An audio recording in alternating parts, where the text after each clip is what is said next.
You have reached the general delivery yard. Just give me a second there. Lines are busy there. Okay, I'm all right. I figured out a way to put it so that I'll be able to keep it safe. Oh man. All righty, where are we?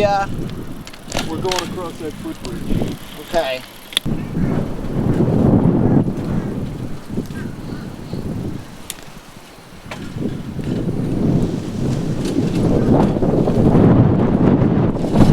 This is about where the bridge was that the British fought their way across. And the Americans had all their cannon trained on the bridge. And they slaughtered a bunch of people coming across this bridge, a bunch of British soldiers. So this was a wooden bridge going across the Anacostia River. Right. And it was called the Anacostia River then? It was called the Eastern Branch of the Potomac. It wasn't called the Anacostia at the time.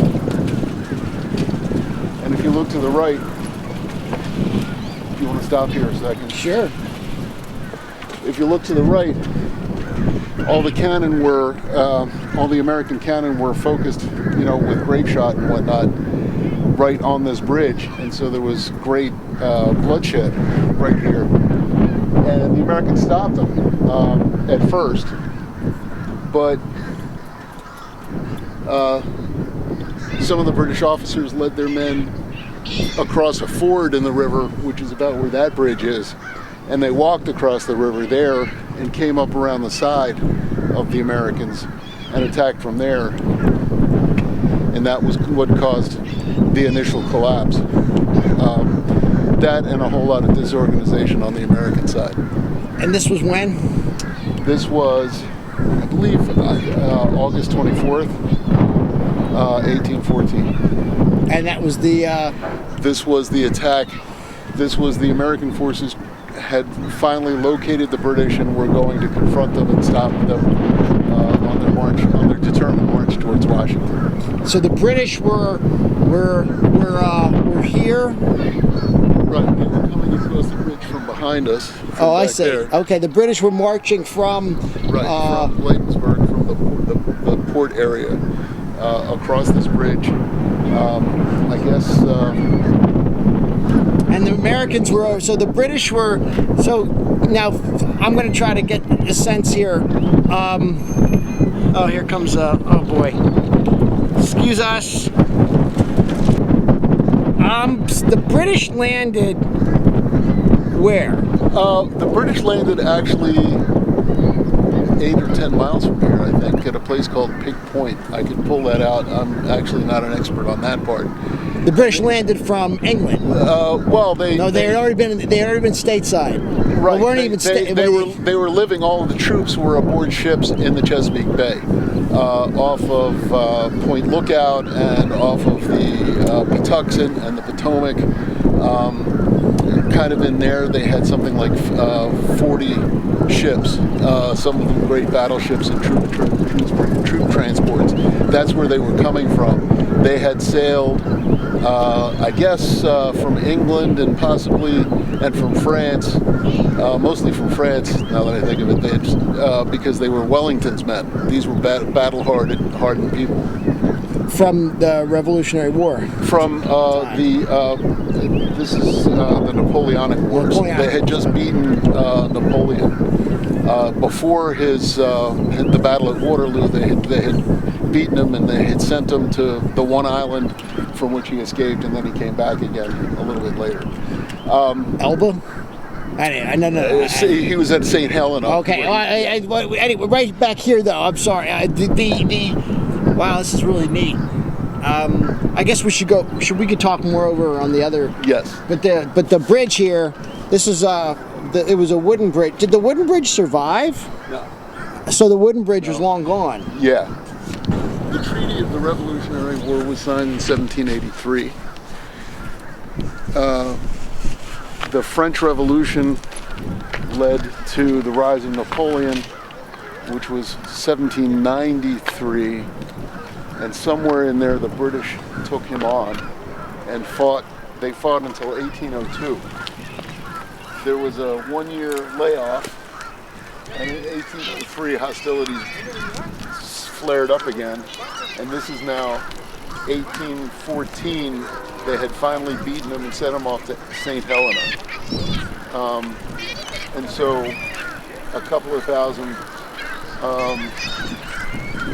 of Wellington's battle-hardened regulars got sent over to punish Jonathan and finish off the American War, which to the British was a sidelight to the Napoleonic Wars.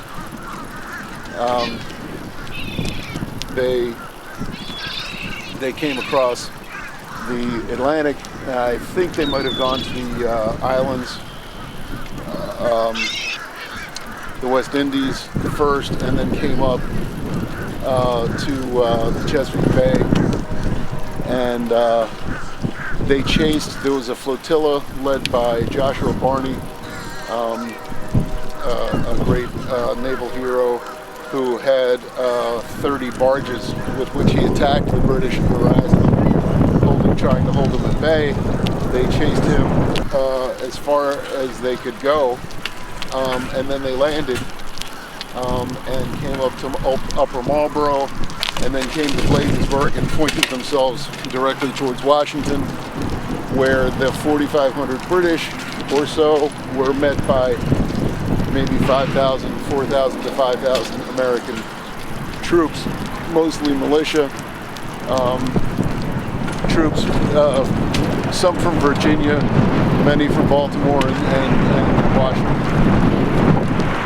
Francis Scott Key was among them.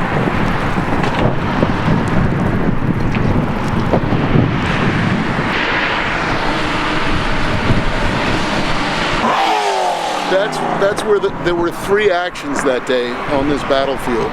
That's where the first one was, where we just came from, where the Americans were shooting at them as they were trying to cross the bridge.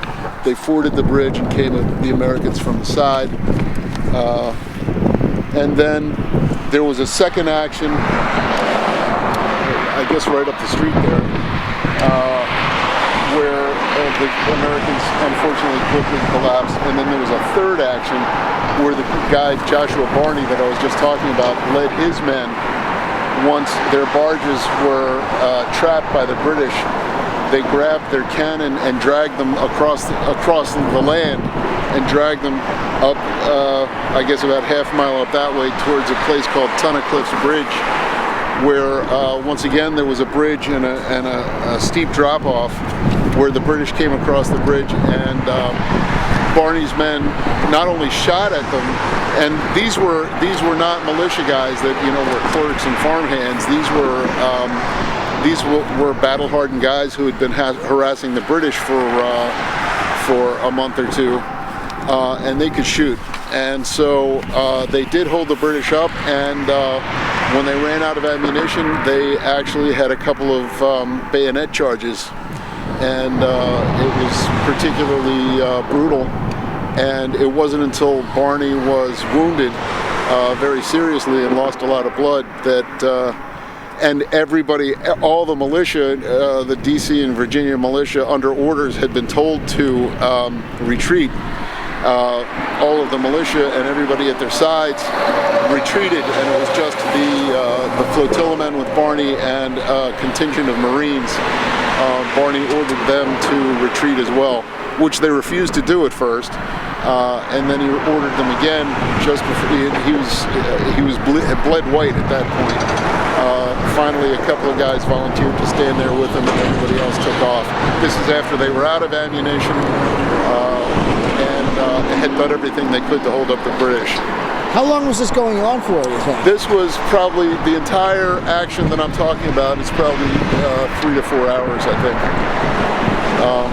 And it was at that point that Barney was paroled on the spot, and the British graciously sent some guys to carry him to somewhere, to a hospital or to a place to recuperate. It might have been that same building right over there that we were talking about. I'm not certain. And then the British I don't know if they camped or proceeded straight on to Washington. I can't tell you. It's in this book I'm carrying on my back. Wow. All right. So where are we going now?